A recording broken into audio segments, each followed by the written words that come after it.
live, the Young Jurks on WEMF Radio. We have everything we need, except my papers are like totally a mess. I'm throwing everything. I'm realizing I needed one more thing. I'm Mike Crawford. I'm Lauren Pespiza. It's been a crazy couple weeks. I know. I like need to take a deep sigh in a way. We need that yoga girl back on. I think so. Visualize some golden light. Some people are mad at me. I know. Yeah. I know. That's all right, though. Yeah, we're jerks. I get mad at you people, too. I know. I'm saying you people. Listen I know. to me. Who am I? I think I've been talking to those people too much. Yeah, I think so. There's a lot of you and us and we and all this stuff going on. Well, we're just going to get right to it. I mean, we have a huge guest right now, and we're very excited to have him back. We've got the Market Basket root beer for him. Very excited to have him back. I'm hopefully I'm less huge than the last time I was here because I'm. What do you mean? I'm trying to take off a couple pounds. You're man. looking Oh, good. I see. No, I didn't mean that way. I meant like voice wise and killing it. Like for people over 250 when you start, when the huge, yes, okay. See, I don't think like that. Okay, because I'm kind of skinny, so it's my bias. On that. Okay, that's all good, man. But that's all good. when I think huge, I'm like thinking shows, and for us, we had a rough stretch. We were almost like fighting, and then Tito came in, and we were like, oh my god, Yeah. this is an amazing show. Like, thank you for that. Oh, Mike Lord, yeah, I love y'all, and every time I come here, I get Market Basket root beer. So I just want to thank y'all for the donation to the campaign. I truly appreciate that every single time I come here. I gotta say too, I'm gonna put it right out there. Like I've been saying, I'm gonna give you a campaign contribution. Some journalists don't do that, and it's against the rules. I do it. I don't care, and I don't even. I meant to bring my check, but I was so late today. If I don't have it, like I'm gonna go online and give it to you today. Okay. $42. I'm giving to you, and I think people should definitely do that for Tito Jackson today. If you support the marijuana movement, if you support some of the other issues we're going to talk about, I'm trying to reach out to Mayor Walsh to get him on the show. Trying to get comment on stories. How's that going? Nah, it just doesn't happen. It doesn't happen. You're back for a second time. I mean, that just says it all to me right there. No, I appreciate the work that you do, but I also apprate that you keep it real. And we haven't even said, I don't think, who you are, right? Oh, I'm sorry. No. City Councilor Tito Jackson right here, running for mayor of Boston. We're going to give you a round of applause, too.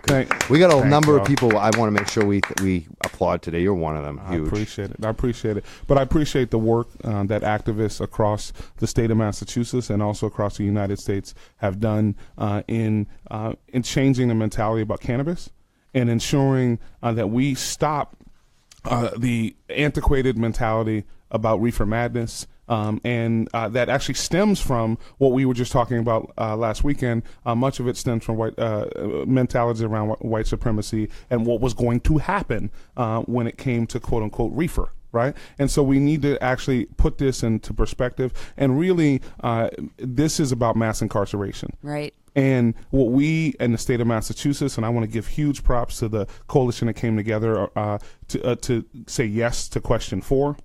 And understand, this was not elected officials. Let's pull back on this. This was not elected officials. This is the people who took it to the people, directly to the people on ballot and on a ballot. And so I want to give you props. And I know you've been advocating for years, and you won. And then what happened? You had to win again. Pushback. Yeah, a lot. Right, but the voice of the people, it was not silenced. And I want to give you and your show, your listeners, props for continuing to keep on well before folks were brought on board. And I want to make sure in the city of Boston, when I'm mayor, that we expedite the licenses that are going to be needed, that we ensure that people from Boston, people of color, and women have an opportunity not only to work in this industry, but it's critical that there's ownership amongst those licenses. Right. I don't want this to be only VCs from Wall Street or California who come in and put their money in and they're owning. It is absolutely critical that we have local ownership and that people in our local neighborhoods, local communities have ownership. And I would actually advocate a cannabis cooperative.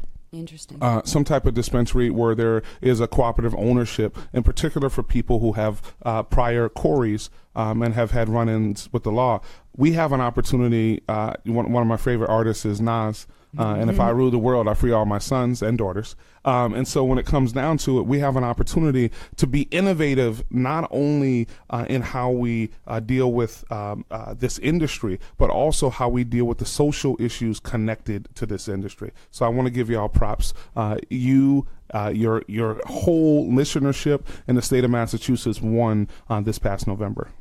I want to ask you about go back to what you started to talk about, the protest, because we're all, We're still reeling. we're reeling because we've been deeply, a lot of us have been divided in this, we've, on this show, we've brought together a lot of times libertarians and progressives, on to work for issues together, and now we're seeing a huge divide.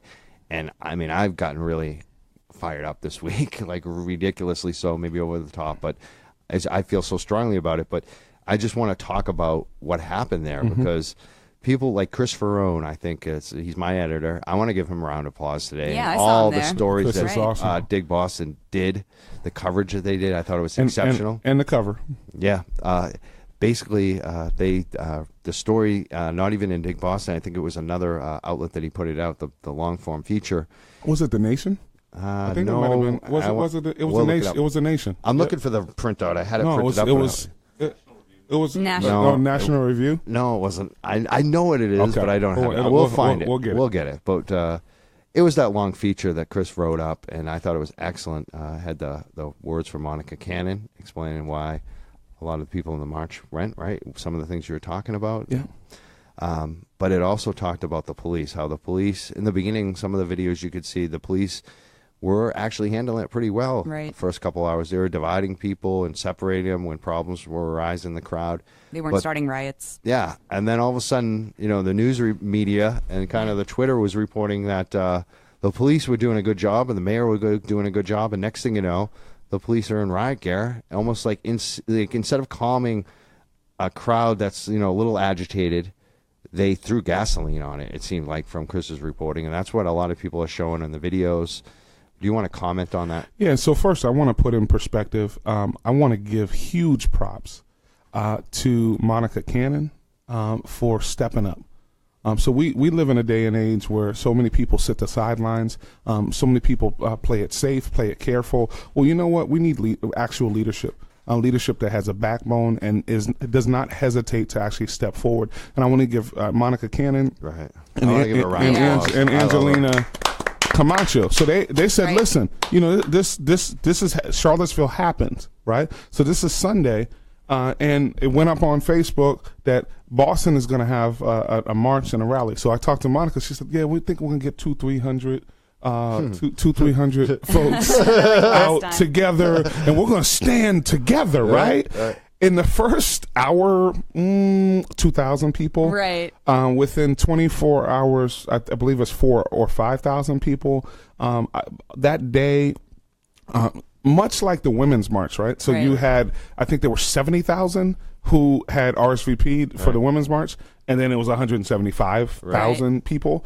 And what we saw was people stepping forward under the leadership of three women of color. Women and mothers. Mothers. And 'Cause mothers. Jeff Kuna, the jerk, says that they're in their basement, and I'm like, these are mothers, and the kid in this basement that lives in his dorm room, and Fitchburg State University is the one speaking to the press on the other side.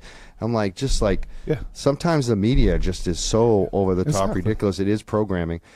These moms, the other thing, I want to point that out too, because even the Women's March, you could see it was more of a national movement. There were a lot of, let's say, big Democratic groups behind it. I found out from my grandmother. This was spontaneous. This was Boston. This was a couple of moms. This was Boston. And organizations from Boston, right? And their willingness not only to speak about Charlottesville, right? The issues that Monica spoke about, exactly. and the issues we were focusing on, we were standing in front of Madison Park Vocational Technical High School. That's one of our Boston public schools. It's our only vocational school. The Walsh administration cut that school in this upcoming school year by $455,000. Right.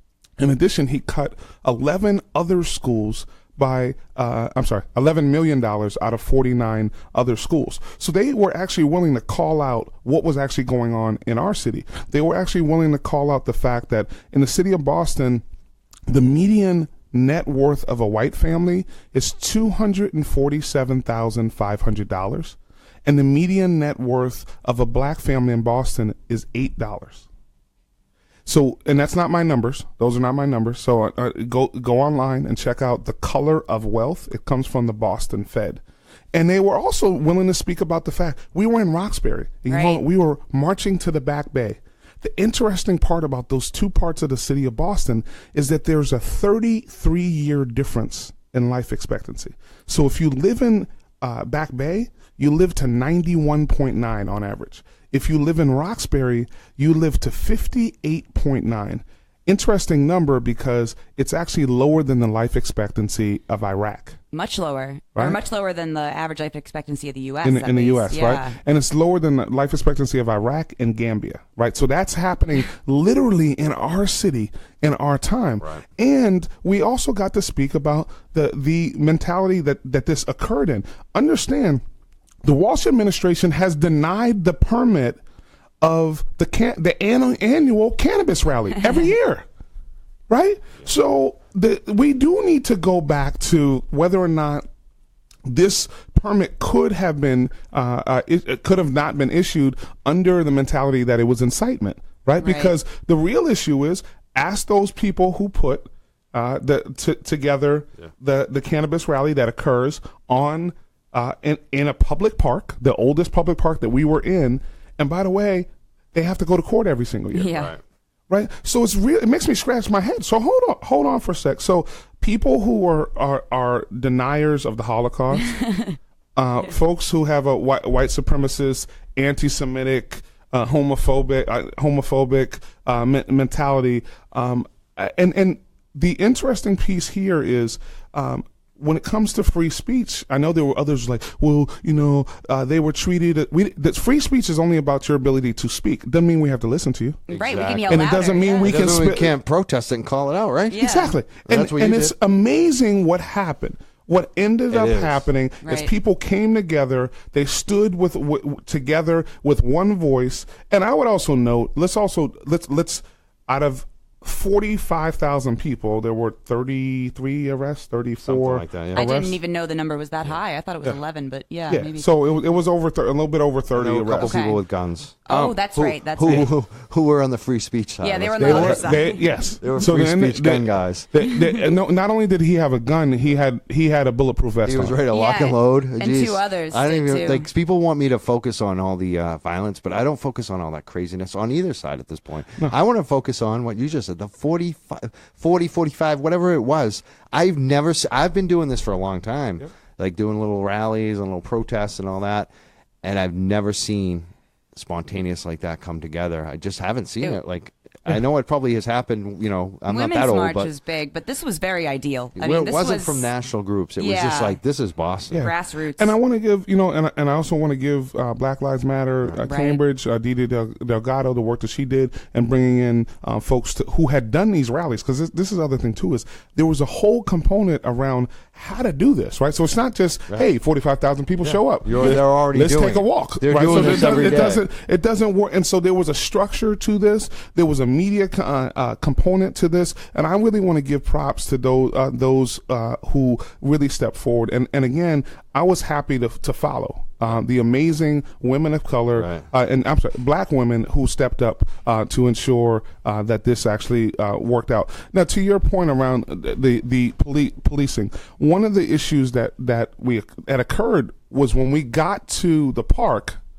The Boston Police Department did not allow the sound truck into the park. Okay. So what ended up happening was there was a weird thing that occurred just because of the size of the crowd, right? So if you can imagine the common as a rectangle, we were at the left side, far end the far corner of the rectangle. That's over by Beacon and Charles Street, right? That's where we wanted to go in. So they blocked the entrance because they didn't want the sound truck to come in. And I don't understand why that was the case, and we still haven't. I think they were blocking the media because those. You're talking about the free speech rally? No. This is when actually the parade showed up. This is the fight supremacy. So you had a truck? Yes, we had a truck. Right. So we walked down, and so when we went to walk in, they had a huge truck that was blockade. Yeah, and people were jumping the fence. Yeah, and so what ended up happening is, well, no, this is the problem at the other far end, right? So this is like by Boylston Street, right?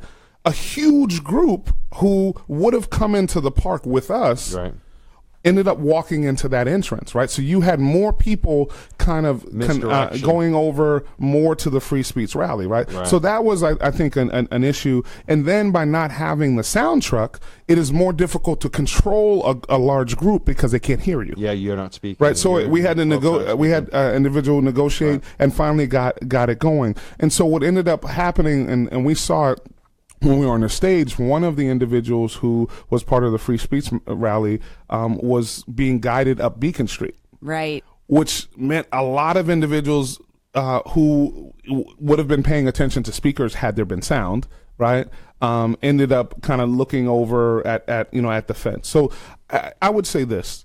There are like it was poorly handled. It's logistical. Yeah, well, there's a logistical pieces. But let me say this. All in all, with the number of people that we dealt with, on both sides, right? And the number of folks who were there, versus what happened in other cities where people allowed for long periods of time people to attack one another, get each other going. It was relatively much better, right? Yeah, exactly. So are there things that could have been done different? Yeah, I think there are several things that should have and can be done different in the future. But I really do look at the fact that Boston did send a message. And by the way, 67 of these were canceled. 67? Oh, Monica, Angie, Dee Dee, that's what I'm talking about. Yeah. That's leadership, and it's international leadership. I did the BBC. I was on the BBC. Nice. I was on the BBC, and they didn't think I was Michael Jackson's brother. Right, so it actually worked out really nice. People what? People aren't asking that as much anymore. No, right? they're not asking it as much. But the thing is, we in the city of Boston took a leadership role on the national stage because of these 3 black women. You know what? Right. You know what? Things are changing here, and it's for me. This encourages me on a daily basis because of folks actually and the 3,650 young people who stood out last year, who stood up against the mayor when it came to them cutting their school budget. Oh, that was awesome. Right? That was great. So we as a city have really found our voice. Exactly. Although I lost my voice last Saturday. Well, that's funny because I had a little issue, a little frog, just whole foie gras. Actually, that's not a frog. Actually, I'm sorry, frog legs. The story. It's still French. I mean, close enough. I think you were right. New Republic was the Chris Brown New story. Republic. And the name of it is the crowds in Boston shouted themselves hoarse. Well, that was me. Did anyone really hear them? And the problem I had, they heard it. No. This is the issue, though. I have an issue with the Mayor Walsh telling people to stay home, right? So understand, he did a press conference and suggested that people stay home, that they stay away from the Boston Common. I'm very happy that there are over 45,000 individuals who did not listen to the mayor when it came to that. And then when it came to the credit side of things, hey, Boston handled this the right way and all that. Well, no, you told all of those folks to stay home. Right. To be silent in the face of hatred. And by the way, I you know what?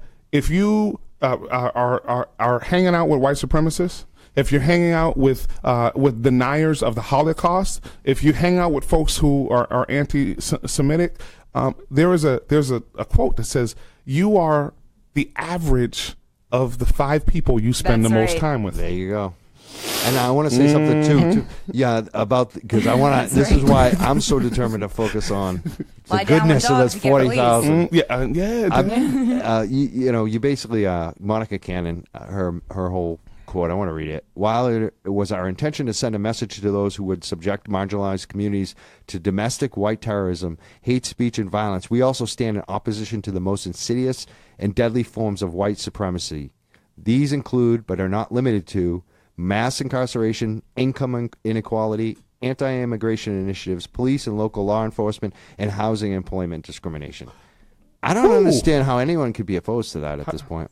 And by the way, if you're libertarian, hello. Yeah, right. Hello. This should. Oh, we know. By the way, you should be.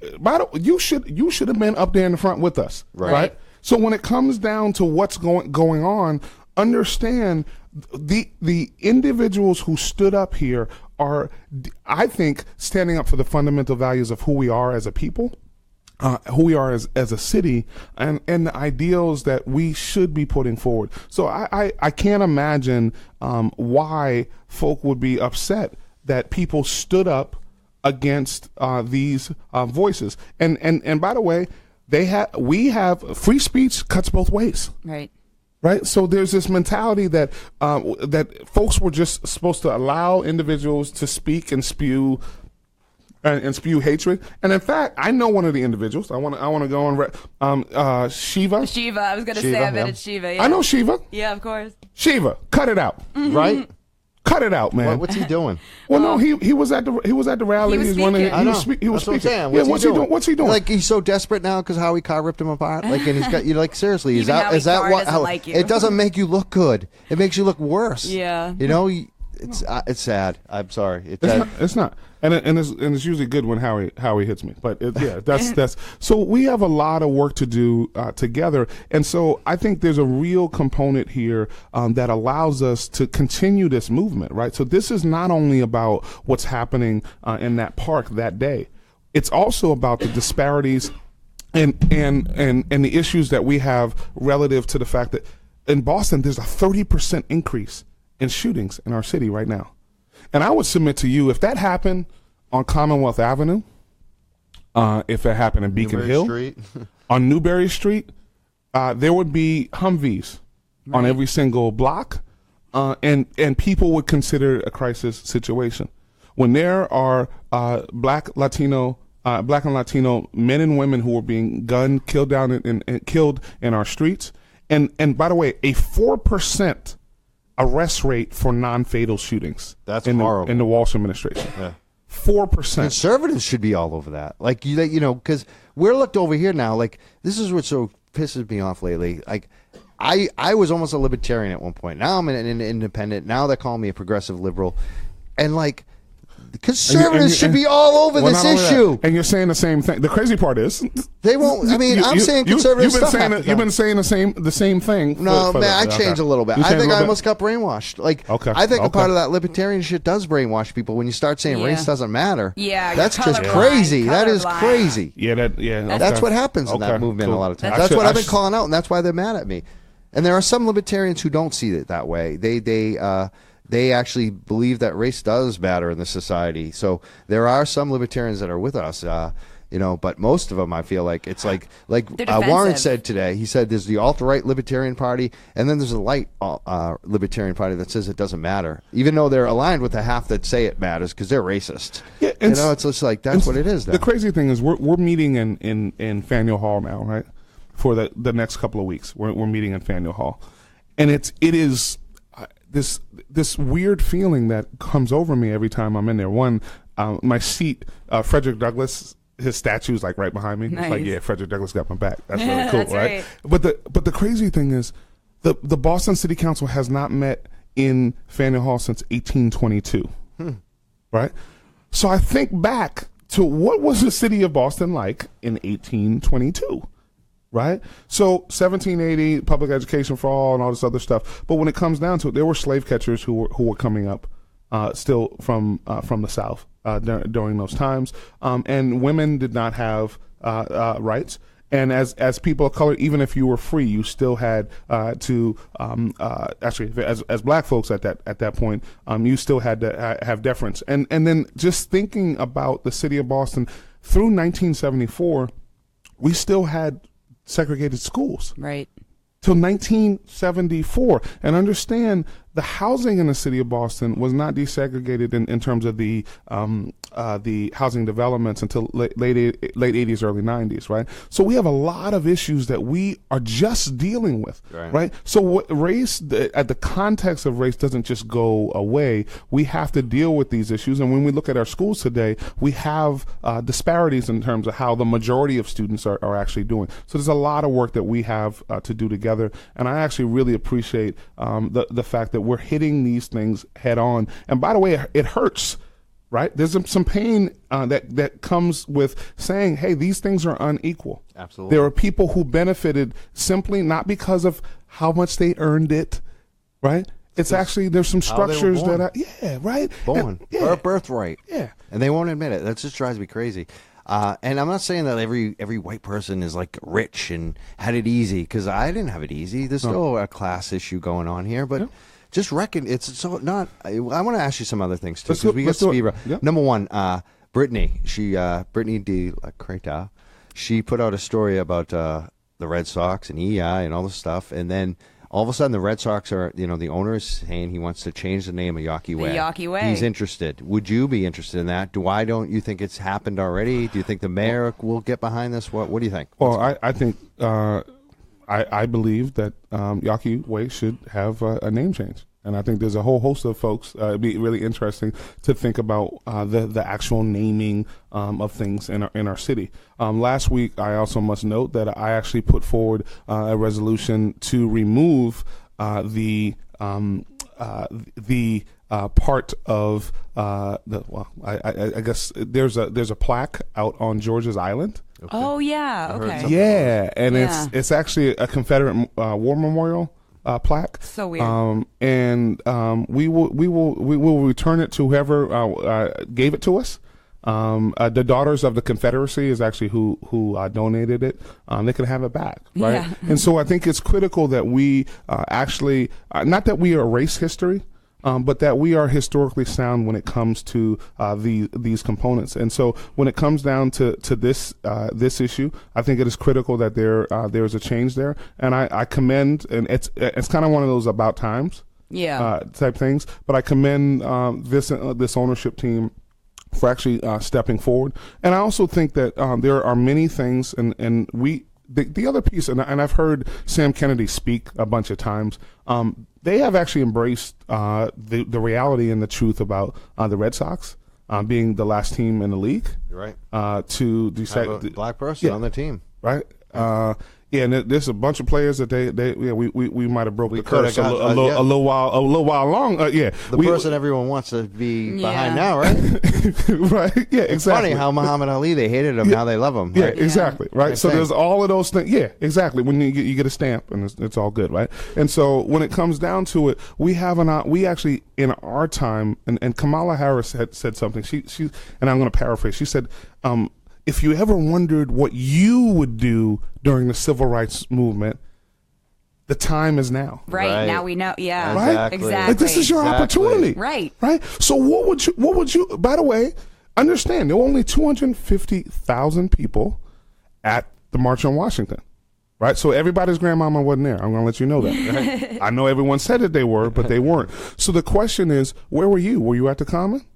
Right. Or were you not at the Common? Right? Where were you in the next situation when something does happen? And it's really about where we stand in our time. When you're on the city council, where are you when the mayor is cutting $11 million out of 49 schools? It's cutting autistic student programming. It's cutting 7th and 8th graders.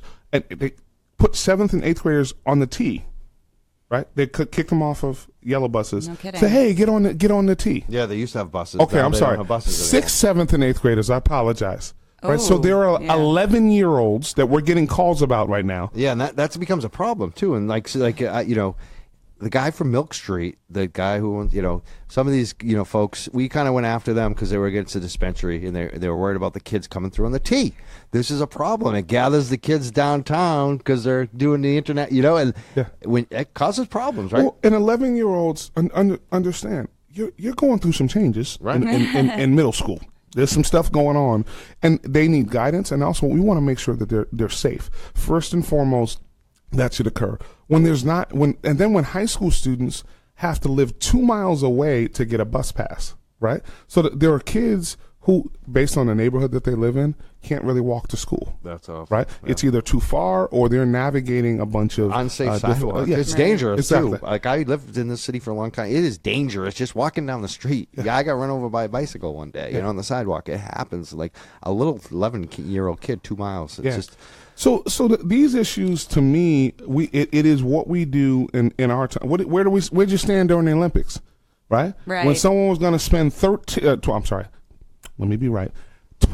billion of city funds. Well, actually, have us be the guarantor. Back it up. Of $12 billion. Even though they told us it was going to cost $9 billion of city and funds. They said it wouldn't cost any money. Listen, what's $3 billion between friends? Right. That we actually have to stand up in our time, have a voice, and by the way, have a backbone when it comes to these issues. And I think the one thing that's occurring with Trump is there's no more middle. Right. Well, I mean, I wouldn't want to be the middle on this issue either. But that's what I'm saying. You're either right or wrong. Yeah, exactly. This is basics, That's right. So there were two parts of that part. Yeah.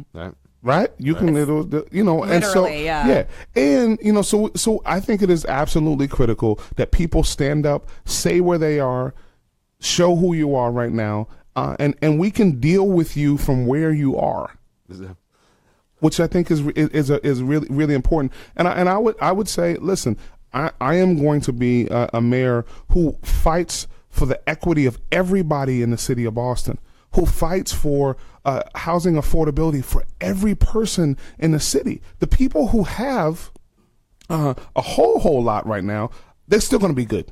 But what we have is we live in a city of Boston that has 50% of people who make $35,000 or less. Right? That's a lot of students, all of those folks. We have a lot of work to do in that space. Got another question for you. Yep. Is this cannabis CEW CB Expo? It's a Cannabis World Convention or something like that. Business Expo coming to Boston. They've got shows in LA and in Boston in October. September LA, October in Boston. People are boycotting them. The Minority Cannabis Business Alliance, for one, because they've signed a deal and to have Roger Stone be the headline and speaker, who has got a lot of racist statements. He's a Trump guy. He's also kind of crooked. He's a liar. There's a lot of stuff. We rag on that guy daily, weekly, every week. And what would you say? Do you want to support that boycott? What I would say is let your money speak. This is let your green speak for you. Right. So we're speaking, and so it is. You should not be placing your dollars and supporting a show like that. And I also think this is not only about the minority cannabis community. It's also about the majority cannabis community. Yeah, I'd say saying where you stand, and showing where you stand, and standing with your brothers and sisters. You have an opportunity to stand up.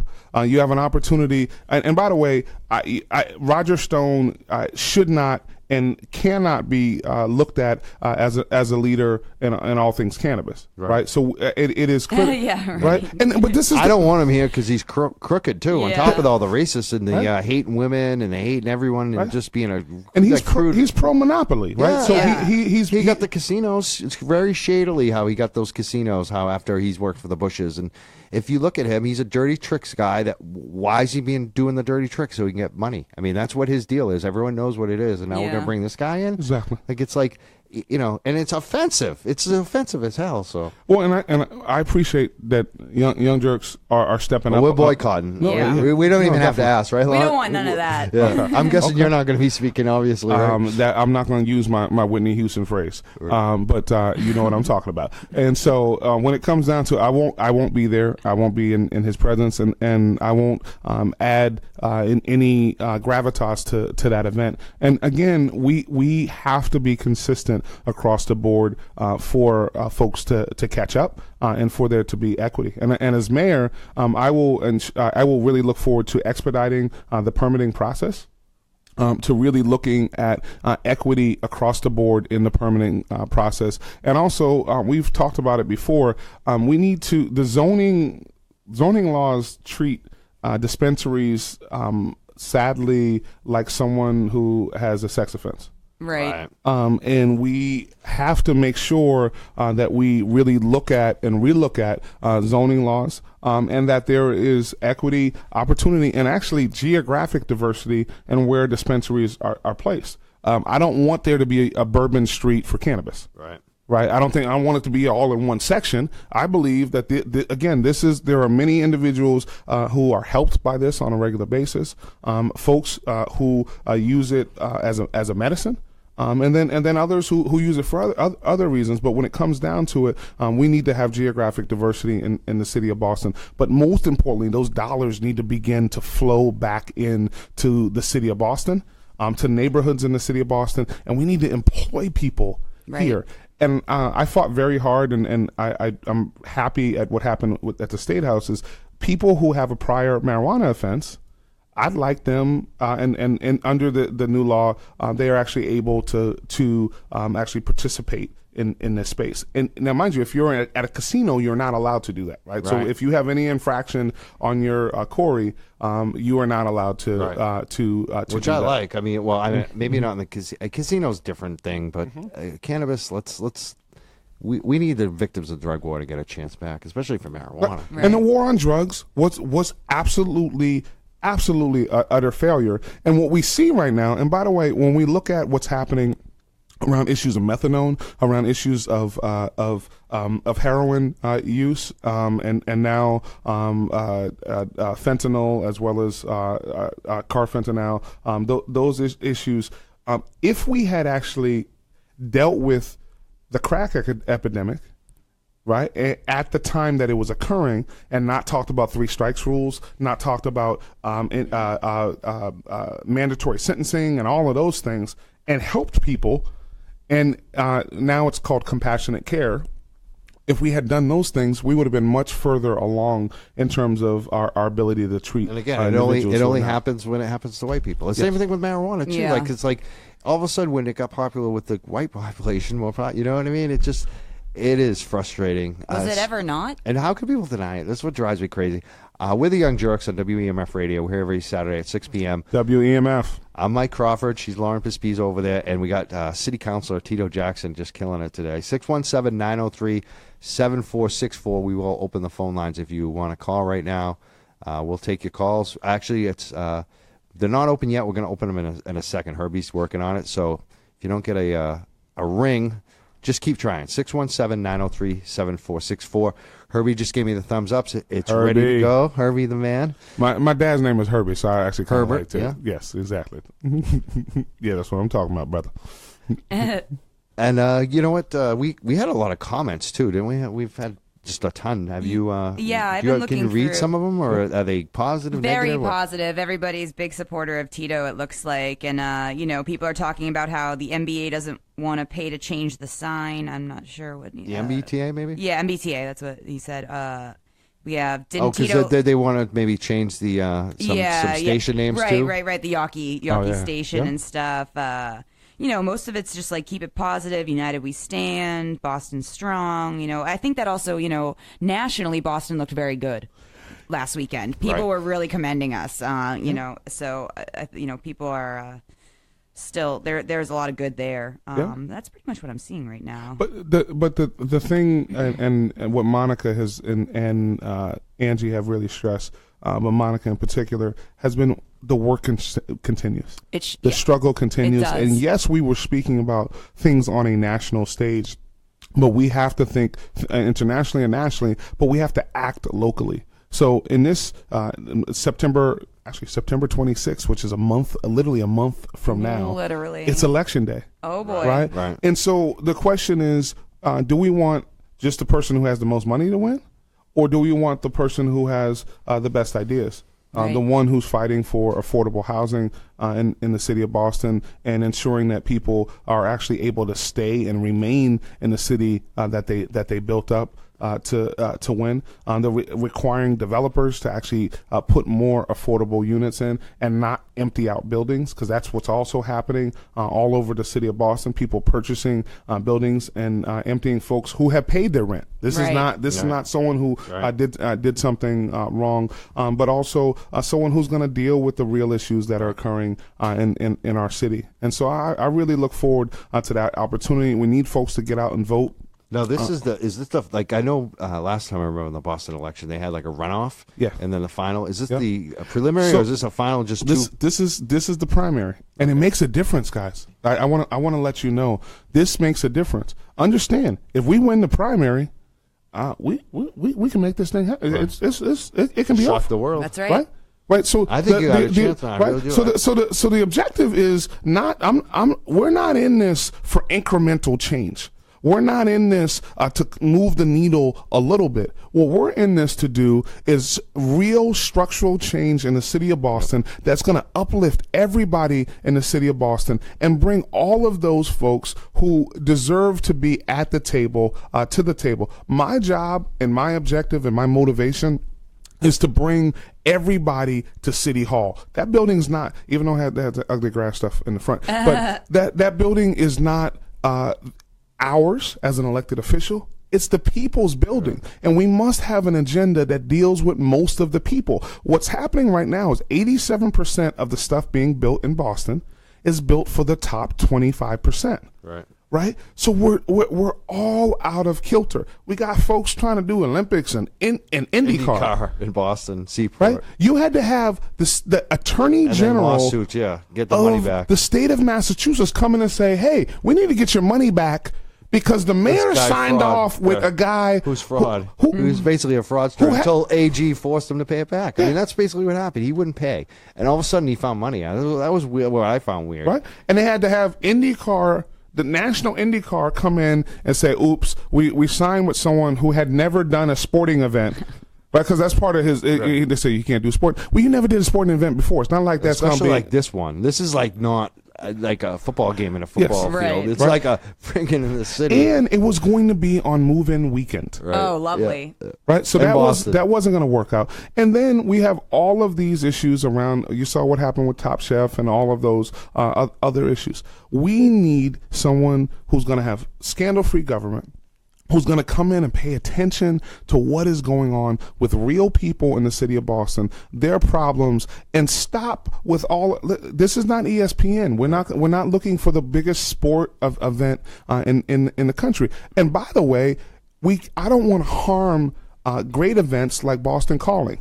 It is a shame, it's a travesty, and it's an embarrassment that Boston Calling isn't still on City Hall Plaza, and it's moved. Right. And that happened because they weren't able to get permits. And I'm not a lawyer. Right. It doesn't matter whether it is in this case. I can't say whether things are legal or illegal. It doesn't matter. It's not right. Exactly. It's not right. Yeah. Right. If you have been doing an event year after year, a successful event, and by the way, that makes our city. It's called. By the way, it's called Boston Calling. Right. Right, so you're giving not Austin Calling. It's not called Austin Calling, right? It's called Boston Calling, right? And so you're giving us props, right? You're plastering the city of Boston all around the at least this region and nation, right? Yeah. And now MGM, what was it? Madison Square Events bought it and all that. So all of that great stuff was happening. And the other piece to me is I thought there was really something that there was a connectivity to government. It was on Government Center. Right. and it was right next to City Hall. Right. And that's what the arts should be about. We live in a city, we have some of the best. We have Berkeley, we have a Boston Conservatory, a New England Conservatory. People should be playing music on every single corner. This should be like New Orleans. Yeah. Right? And that's a problem too, because I've dealt, when I was doing the Freedom Rally stuff for years, every year it was a hassle. And it was always that stuff where they're trying to basically shake you down, force you to do stuff that you don't want to do, like hire police, to pay for police that are arresting your audience, like that are antithetical to your movement. That would your movement would kill you if you did that, if they found out. Like, that's the stuff they just kept trying to chip away, and it's like, I'm so glad, because this isn't just, and not just a Freedom Rally, even like, little nightclubs that want to change something or do something. If they didn't have the bumper sticker, not the what do you call it? The campaign stuff hanging out during the election season. If they didn't back the right candidate, they might not get the permit. This is the stuff that's gone on in Boston forever. And it becomes an issue also in Boston because we lose 52% of our college students within 6 months. And that's horrible, right? And so we also, there's a component that also we have to talk about that we don't talk about a lot, is we need to make Boston more fun. Right. Make Boston fun again. Make it fun again. That is so true. And so when I was younger, you could go to a club at 18. Right. And you may not know, but I'm one of the best dancers you I've know. heard. Oh, yeah. There's word on the street. So and so when it comes down to it, I got a lot of opportunity to have a fun and good time. We have a city that has a third of people are 20 to 34, right? We should actually be thinking about how we retain young people in our city, and one of the ways that we should do that, I would love to see in the city, is we should greet all of our first year students with a huge event at and I'm gonna announce it here on Young Jurks. I'd like to do something called Freshmen at Fenway. My buddy came up with a. I know I'm getting in trouble right now. They're yelling at me, but they're both yelling. So you got stuff on here. We're thanking you over here. You got my chief of staff and my campaign manager looking at me dirty right now. Okay, cool. But we're gonna announce it. We're announcing it on Young Jurks. This is an idea that a friend of mine, his name is Michael Lake, and he came up with. And what he said is, the interesting part about Boston is we have 20 to 25,000 college students who come every year, each class, right? Right. And again, we lose 52% of them. So, and normally the first interaction that a college student has with the city of Boston is we usually ticket or tow your car. Yes, that's right. Like normally it's like, hey, is that my U-Haul going down the street on? That is, I wasn't a college student, but that was like, coming from the suburbs and actually like being a poor kid living in the city working, that was my first experience there. Exactly. That is exactly. Yes. And not one time, like a lot of times. Like, but I do want to say, we do give you that free orange envelope. That's free. That's on us. Just want to let you know we tossed that. On it, I just you're right. It's not. Sometimes we they do make you. I don't know if they stamp. still make you pay to pay an extra fee to pay it online too, which is another hassle. But yes, but what we want to do is I want to have all 25,000 college students come to Fenway Park. We want to say thank you. We love you. We want you to stay here. We want to have all of the community-based organizations. Organizations that serve young people, organizations that serve the environment, all of those folks there who need volunteers. And you know what? Then we want to go do a day of service. We want to take 4 hours of your time and model the type of relationship that we want to have with you, right? So we want you. There's not a 4-year vacation. We want to work with you, want to connect with you, and then we want to come back and have the best concert that Boston's ever seen in Fenway Park. That's awesome. Somebody really cool. I don't know, Chance the Rapper, Kendrick Lamar, someone like that, right?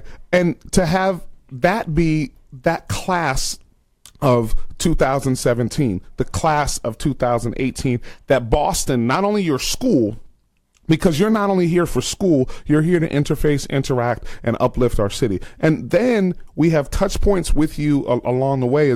And I used to do sales. You need 7 positive touch points with someone to change their behavior. Right? And starting out towing their car, ticketing their car, is and then busting their party, and then next time, and then someone breaks into the car. Exactly, right. So we have a lot of work to do there, but we really do want college students. We want millennials. Not only we want you to stay, and You made me cry last night. You almost made me cry last time. Oh yeah, because I was gonna say, you know what else would help them stay, right? Yeah, go ahead and tell me. Affordable housing. Yes, man. So, I, how many times have I used? So you're now like in my stump speech. Oh, really, Lawrence in the Sweatshirt? I gotta say right now too, because last time you asked me in the show for the endorsement, like I really wanted to try to get Mayor Walsh in here, and I know he wouldn't have come on if we're going to endorse you. But I'm going to endorse you right freaking now. I'm done. Like, seriously, people need to support you. Like, I love you, and we really like. I am endorsing you, and everyone is. Yeah, I think basically the whole freaking station endorses you. I don't even have to ask. EMF, Young Jurks. That's what I'm talking about. That's right. Thank you so much. Thank you for coming out. Just a round of applause for everything you're doing for the city of Boston. Thank you. And, let's make sure you guys, we got to get out and vote. That's right. This is a serious election. And by the way, you know what? The folks who listen on your show are not just people who stand idly by. So I need you to go to TitoJacksonForMayor.com. TitoJacksonForMayor.com. I need you to volunteer. Right. I need you guys to step up and help us, because this is not about me.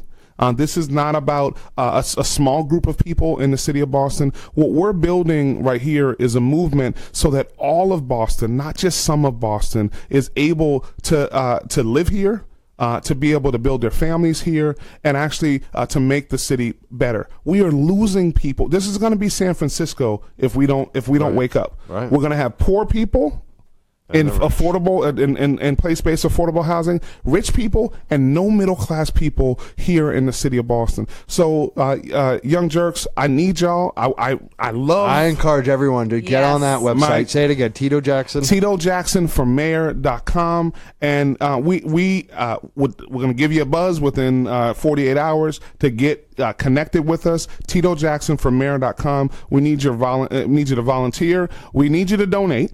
Again, we take. Oh, you did $42. I'm doing $42. Oh, that's like $420. Yeah, that's exactly. And you can do $420, or you can do $420. You could do $400. People are throwing money at you. Okay. Okay. Thank you so much. And so we need to make sure that he gets a little situation. So, okay, cool. Yeah, we'll fill out the paperwork. Yes, that's a different way. That's Rod.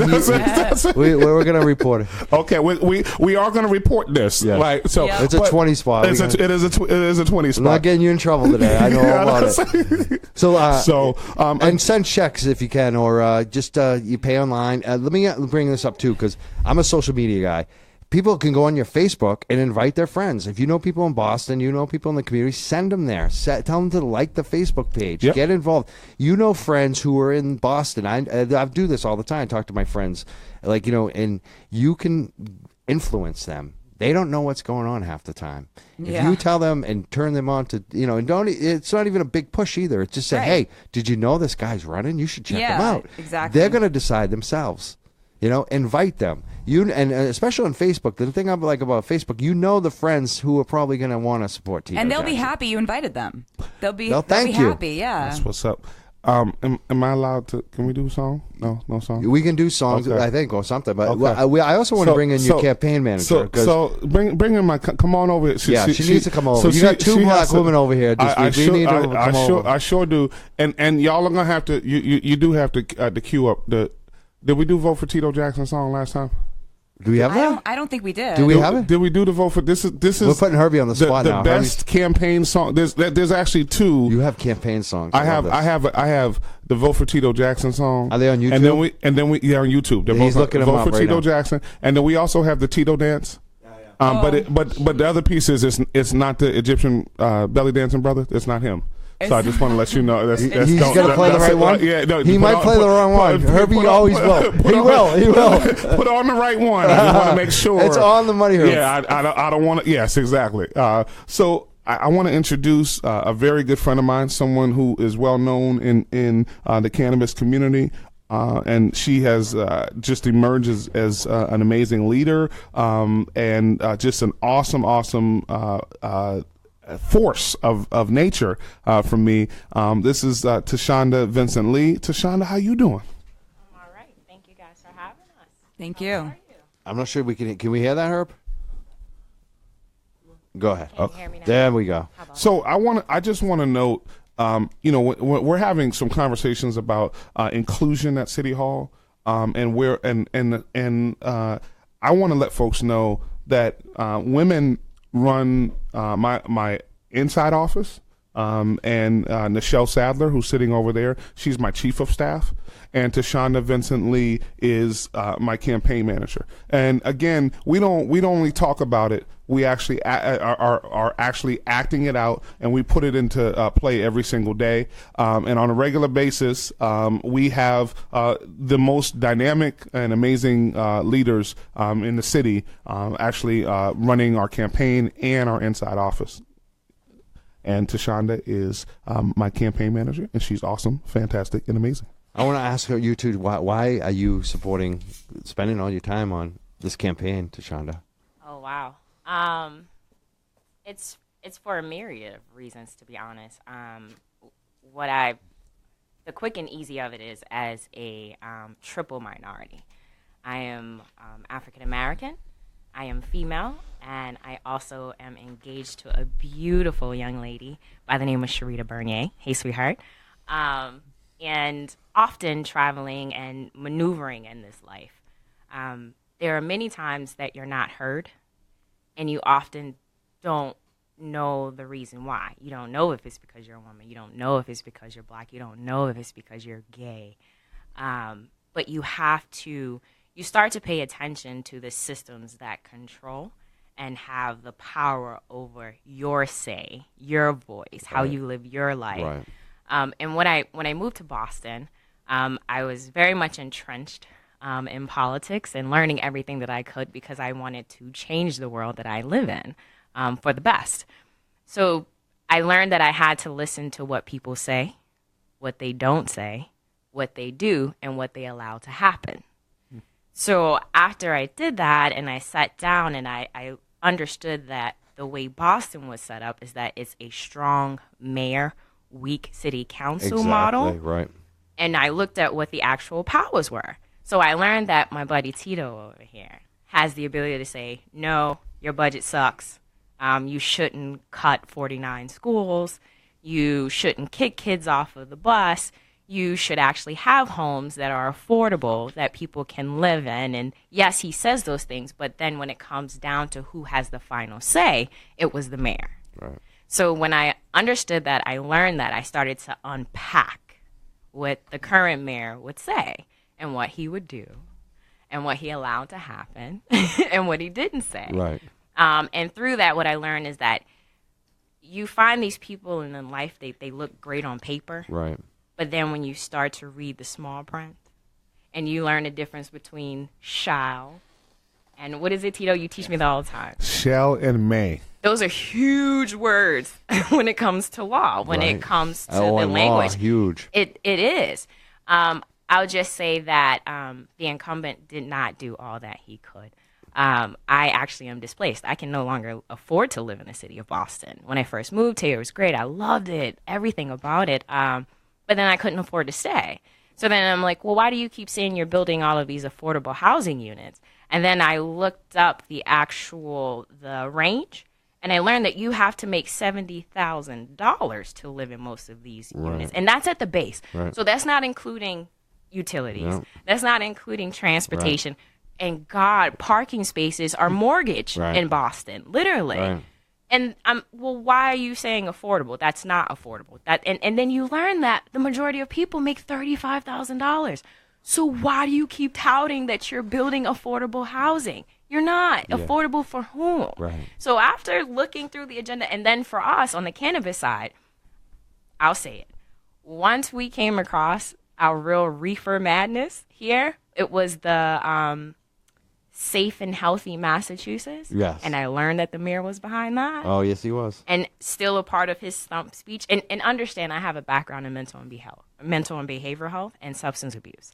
What I know is that cannabis is not a physically addictive drug. Right. What I understand is that we use it to actually reduce opioid overdoses and addiction. Those it's not what they tell you it is, but then when you learn the money behind it and the systems behind it and the motivation behind it, and it was literally to lock up people like me. Right. It doesn't make sense. But we have a mayor who literally to this day says, don't do drugs, kids. Don't smoke that reefer. Yeah. No, you'll be strung out. That's ridiculous. Yeah. It's ridiculous. No, like, you shouldn't do those things. So after that, and then meeting Tito and coming across him, and my guy just says all of the right things, but he not just says all of the right things. He does all of the right things. That's the difference. So when I paid attention to what he does, what he says, what he allows to happen, and what he does not allow to happen, I will give him every waking moment of my life. I just love the way you broke that down, too. Right. And because, like, one of the things, I was talking to Rod the other day. I think Rod's going to come up in the next segment here. And thank you, Rod. Yeah, thank you, Rod. And thank you. He's going to get a lot of rounds of applause later. But we were just talking about, like, Mayor Walsh. Oh, I think it might even be my friend Patrick. I'm trying to remember who I was talking to on Facebook. But I just started repeating what Mayor Walsh says anytime the question police comes up. He says the same freaking thing every time. No matter what question you ask about police, he says, I respect the men in law, men and women that wear the uniform. He says the same thing. He doesn't answer the question.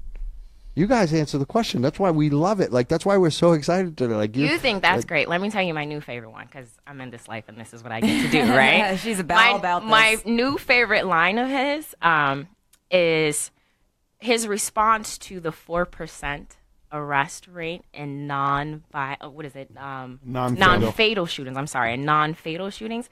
His spin on that is now, well, arrest rates are down 37%. Yeah. Well, I don't know if you know or not, but if someone shoots at me, I want them arrested. Yeah. I don't care if they're black, white, purple, green, or a cop. Right. Yeah. But understand, I want you to be arrested, but moreover, I want you to get the supports that you need. So whatever it was that drove you, that put you in this position where you felt like that was your only recourse, I feel like when you're in this system, we should actually rehabilitate you, not because if you're there, more than likely we never rehabilitated you in the first place. Exactly. You did not have what you needed to succeed. We don't want it a second time. No. Especially with young people too, because I'm telling you, so many times in my life, this everyone applies to everyone too. If you don't have a father in your house, you get influenced when you're younger and you do bad stuff. Sometimes, if there's a good person there, an adult that catches at the right time and does the right thing, you can change. I've changed. It happens. I used to coach and teach kids, and it happens. Kids change. Kids are resilient. And you know why they change? Because they got good people around them. Right. And so we need to find that. We need to every time, and I think you're going to do it. We got to go. We're going to just give you all a round of applause. I want to thank you so much for coming in. You guys absolutely rock. WEMF, Young Jurks, y'all are all, and you're not jerks. Why? So we're young jerks that care. Not to you. Okay. We give a crap. Okay, cool. And I'm old now, so I'm like the old man on the show. That's the problem now. I don't know if I could qualify. She's good. I'm just not a jerk to him or any of these people in the studio today. These are great people. So awesome. And I want to formally accept your endorsement. Hey. And we're gonna definitely post that. And I want to thank you for the work and the voice that you continue to lift for the things that are right, for holding us accountable, and giving us a platform to actually have the conversation. That's not the split screen, right, where we're sitting next to each other, yelling at each other, even though we're actually sitting next to each other and they have the box. Right.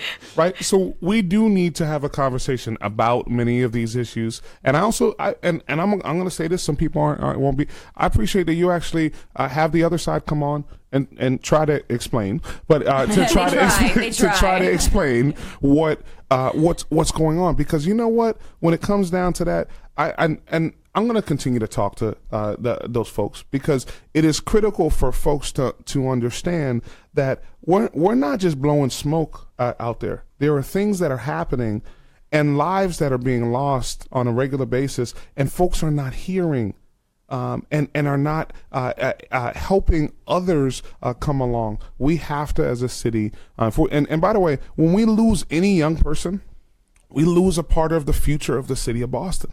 That's part and parcel to this.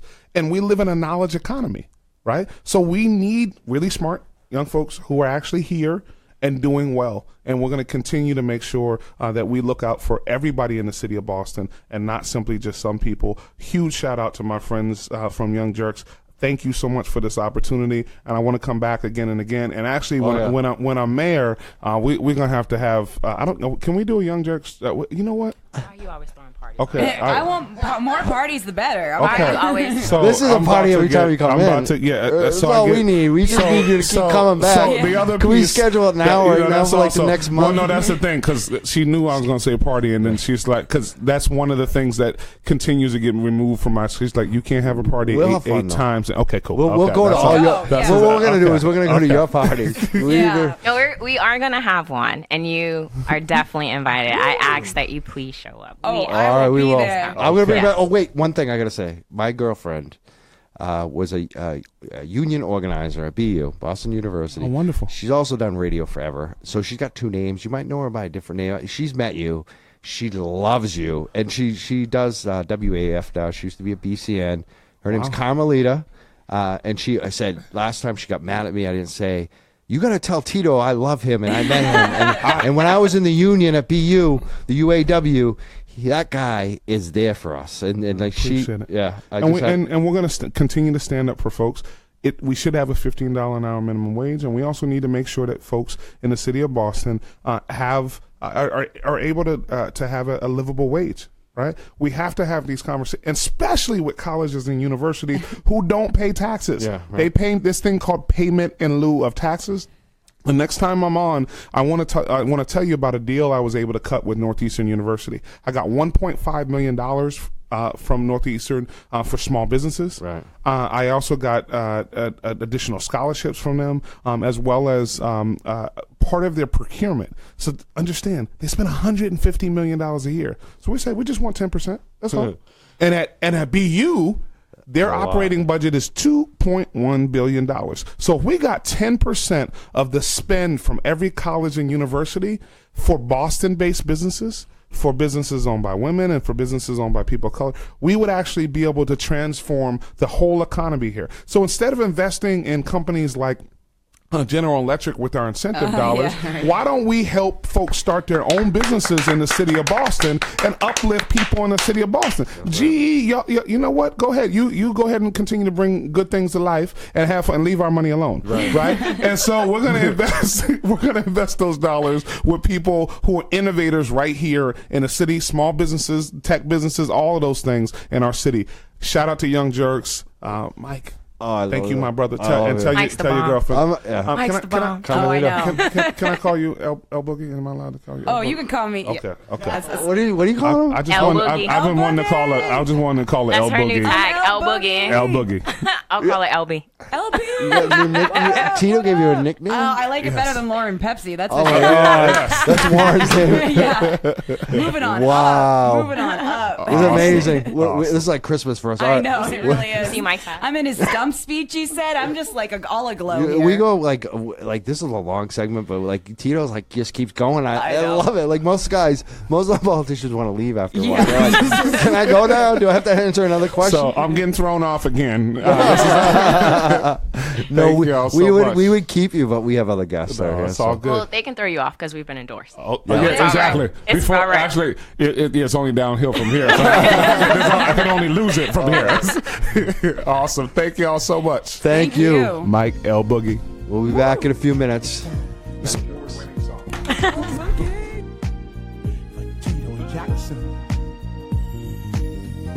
Tito Jackson.